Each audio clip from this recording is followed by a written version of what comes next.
Welcome to the Point. Happy New Year. I hope your holiday was enjoyable. For Michigan lawmakers, the New Year session is scheduled to begin Wednesday. Exactly what that will look like with a 54-50 tie in the House is unclear. In last year's session, with Democrats holding on to a razor-thin margin of 56, the minimum it takes to pass something, they were able to, and did in many cases, act unilaterally to achieve their priorities. For at least the first 3 months of this session, that will no longer be an option. As we prepare for lawmakers to get back to work, we talk about some individual priorities achieved in last year's session with Walker Democratic Representative Carol Glanville. Representative, we've talked about the first half of this session, and I think people sometimes forget session's a 2-year proposition. So bills introduced in 2023 are still active in 2024, potentially. Yes, absolutely. Just so people understand. Yep. So, as we get ready to start, you and I are sitting down early, but this will be airing just before you head back on January 10th. And if we get a chance, I want to talk about your expectation, because my words, not yours. It's going to be a different looking session in this coming January from the past January. Yes. But first, you and I had some serious conversations about some big things. We know that Republicans and Democrats differed greatly on some of those really big issues. We've talked about that, and I think we've pretty much talked it out. What I want to talk to you about is what happens that doesn't make headlines. And you said to me one day as I was walking out of your office, you're like, you're always here talking about the hard stuff.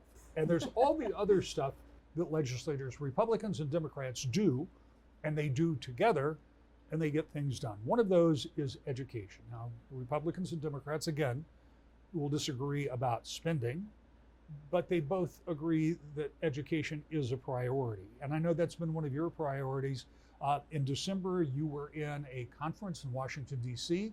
on education and on higher education. Yep. You've really got involved in this. Talk to me a little bit about that. Yeah, I'm really excited about what we're doing in education. Of course, we've made historic investments in education this year through the budget.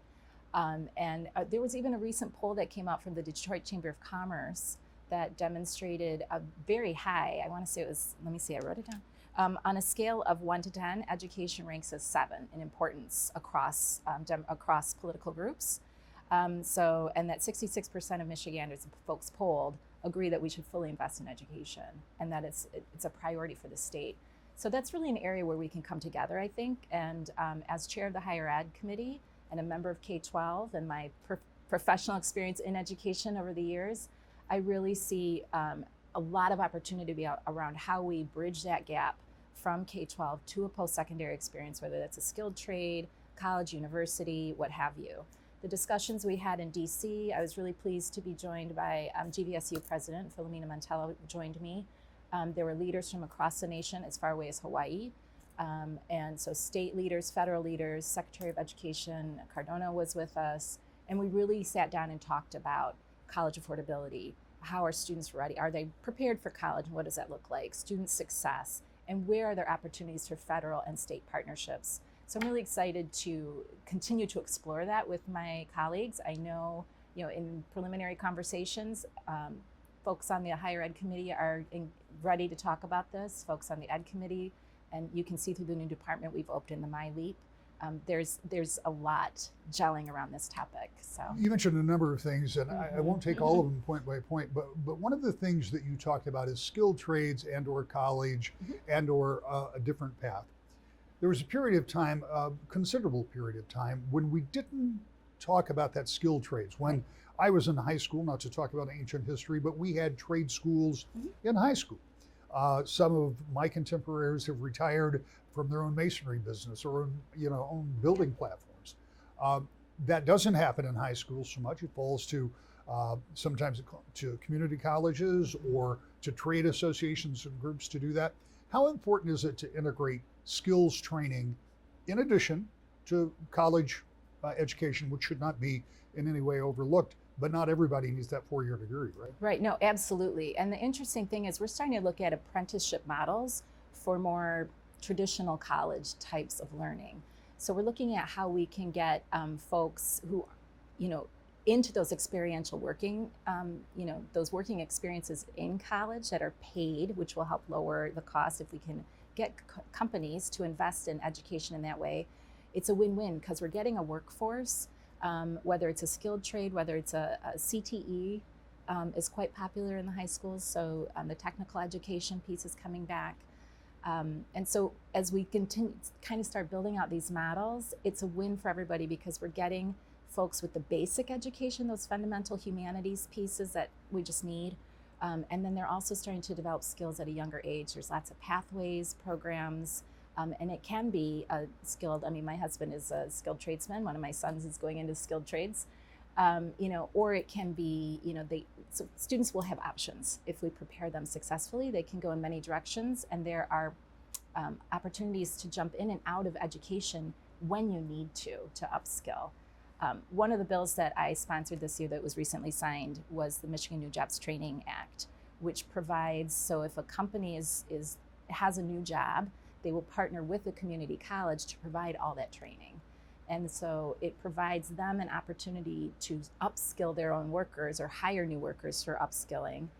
And those jobs also require a minimum pay so that the workers then are getting a self-sufficient wage and cost of living. So. And just anecdotally, we're already seeing businesses here in West Michigan, I'm sure across the state, partner in those kind of things. Yep. And we've reported on some of those. The only other thing I want to ask you about is you said that in these surveys, they think education should be fully funded. Mm-hmm. What does that mean? That's a great question.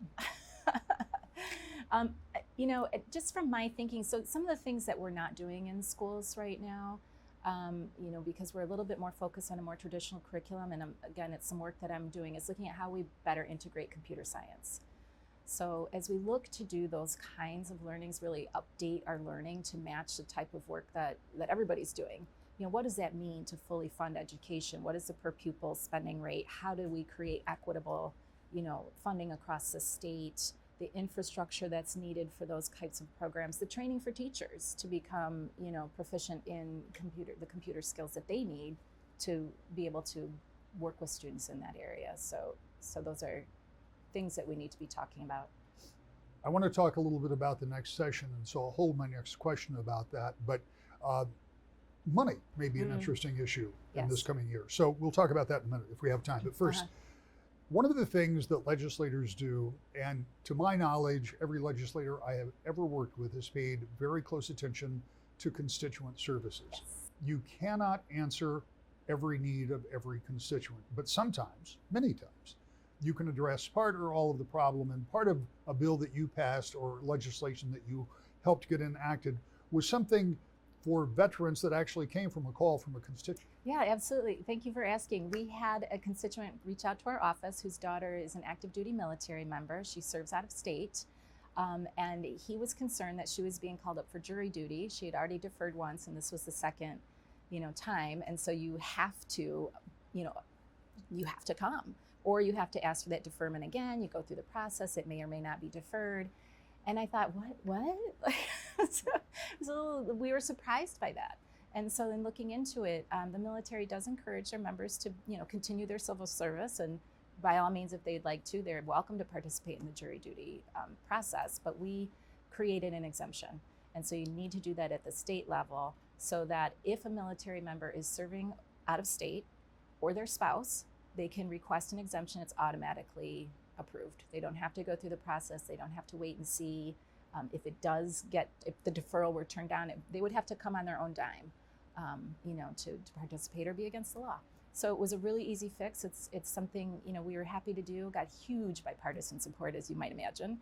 And it was great. And those are the kinds of things I just want to encourage folks. A lot of times they don't know how or if they can engage with their representative. And I always tell people, it's actually my job title.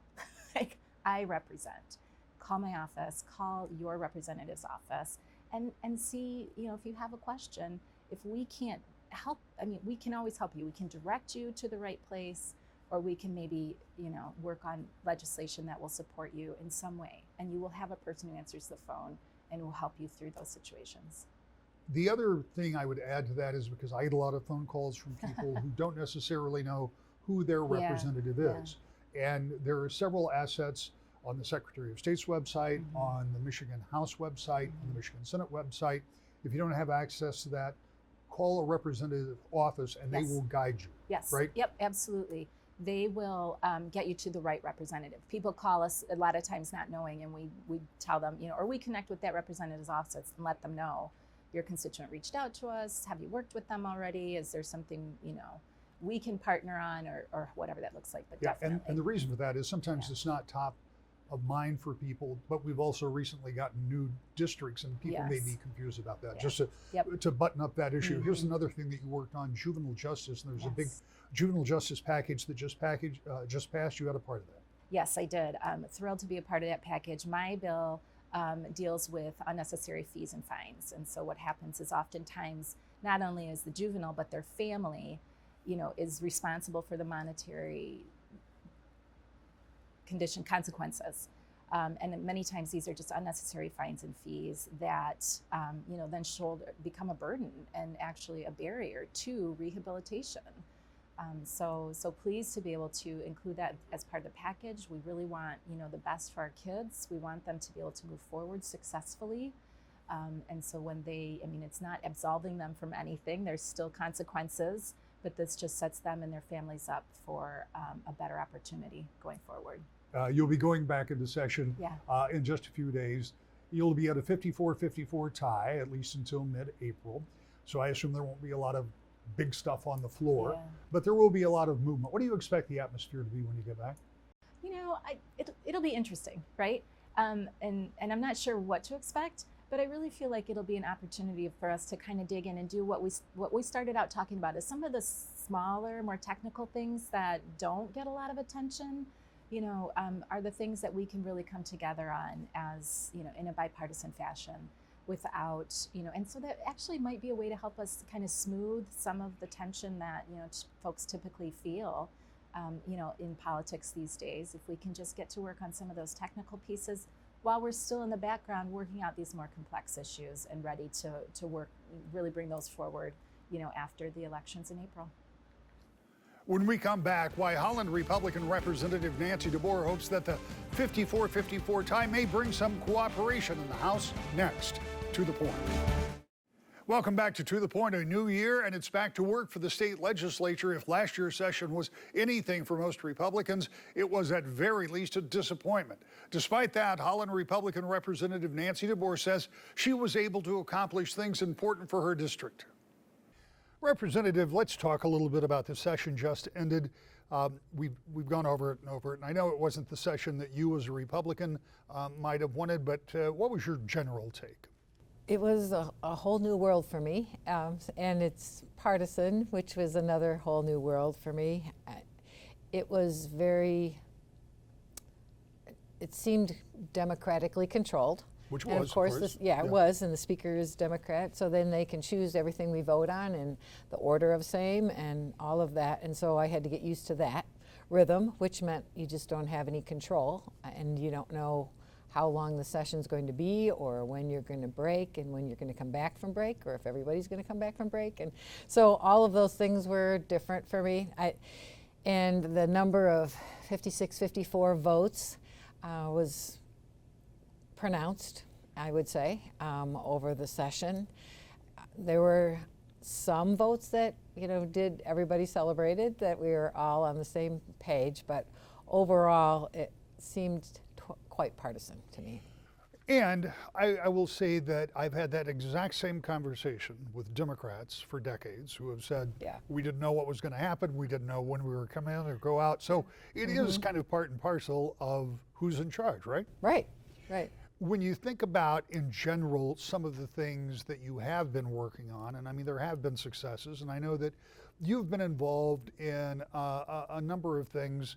I'm going to start with one that you're not so excited about and move to another one that you're very excited about. So let's talk about one of the things that was kind of an outcropping, or at least seemed to me to be a companion of a pretty broad, wide-ranging bill that deals with electricity production in the state of Michigan. Without rehashing the bill, it eliminates after 2040 the use of natural gas, coal, all of those, and will rely primarily on solar and wind. That is one point of the discussion that we won't get into. The thing that you are primarily concerned about is the siting that goes along with that. estimates that multiple hundred thousands of acres might be needed for solar arrays as well as for big turbines. And a lot of that now could be left up primarily to the state. That doesn't suit you.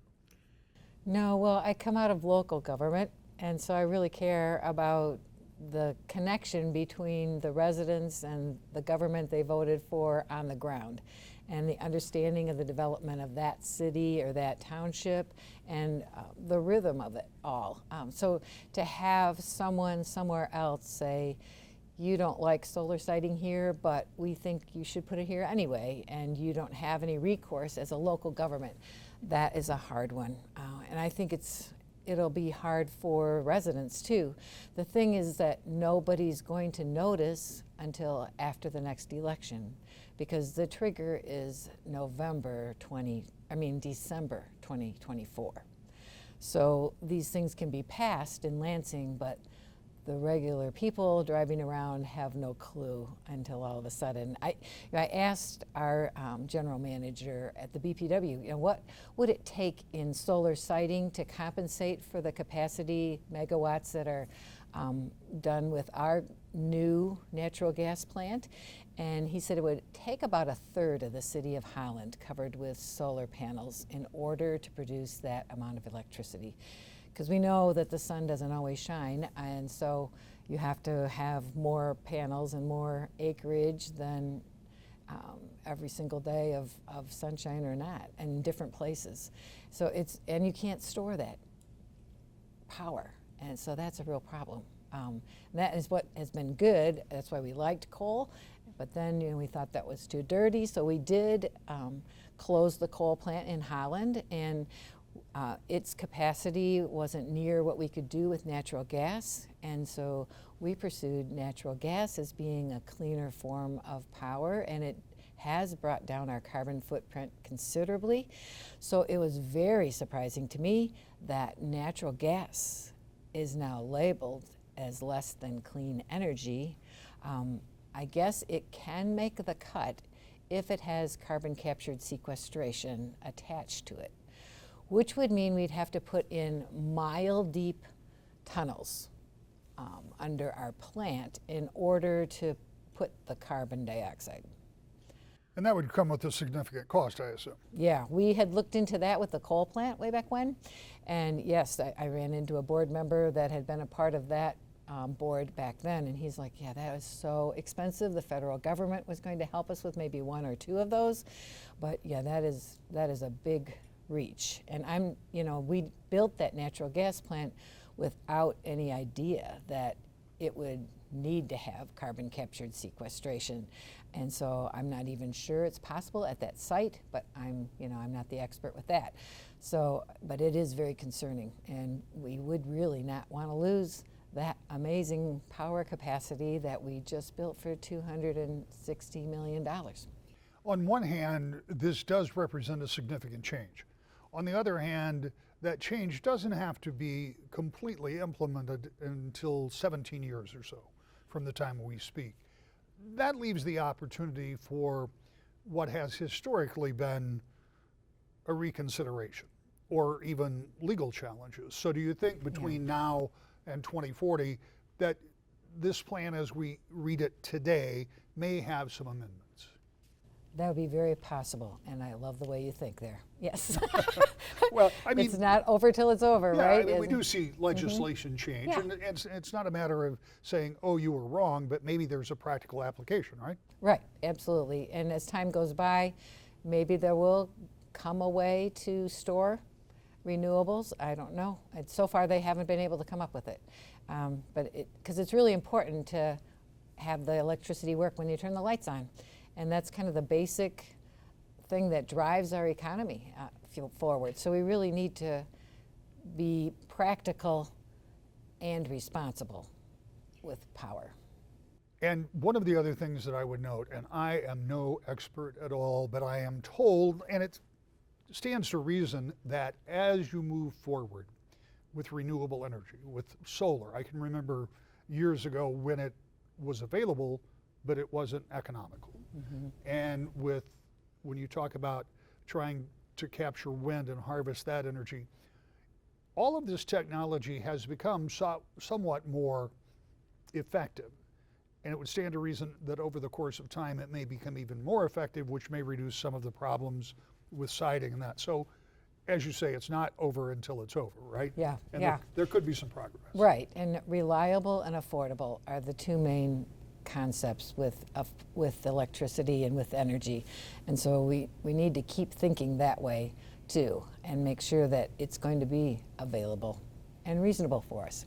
Before you went to the State House, you had been in city government, but before that, you were in the thing that I still think is your passion, and that's education. Yeah. And you were just telling me about a plan that has been expanded. This was at West Ottawa High School, and it is a program that addresses one of the biggest concerns, I think, for manufacturers in this state, probably in every state. Yeah. And that is figuring out how to prepare people who already live here for manufacturing jobs that already exist here. And tell me about that program, because I know you're pretty excited about it. Yeah, that was so exciting. That was the launching of the 16th project across the state, which was the last project in a grant cycle from 2021 budget. So it was a $6 million grant partnering with the Michigan Manufacturing Association and a foundation that also supports manufacturing and education, connecting the two. And so they work in tandem with the Department of Education funding in order to go into schools and provide curriculum, training, professional development for teachers, the machinery, the connection, all the different dimensions. So they first talked to the local manufacturers saying, what do you need for workforce in order to produce the products that you're working on? And they let them know what skills they want and affinity of the students. And then they come back and design a program around it and bring in the machinery that helps those kids get familiar with it in order to be prepared for those kind of jobs. And then offer it to the students. And so at that event, they had about a third of their library full of students, which of course I love. High school students, because I used to teach them, and it's just so exciting for me when you see that light in their eye, that they're just so happy about what they're doing and they feel like this is what fits me, and they're referred to the other businesses and connect that way. And there's great camaraderie with the students. And then of course they have regular classes as well, but that was wonderful. And so hearing from those people leading that program and the future of this, now we just put in another $6 million, so there'll be another 16 projects across the state, and that will be more to celebrate. Representative, we only have a few seconds left, but you go back first year, January 10th, I think. House is going to look different, at least for a while, 54-54. Time for some cooperation, or is it just going to be pretty slow until Democrats get that 56 advantage? Well, I guess we go back to the beginning where I'm really not in control. Right. And this is my first time around, so I don't know what they're going to do. I hope so. I think it makes it more real that there are two of us in the room and two opinions a lot of times. So I'm just always working to build relationships and get to know people and find ways of agreement and a path forward for the people of Michigan. The Senate has a robust schedule for the first day back on Wednesday. We'll check in with both chambers and report back to you right here next week. To the point.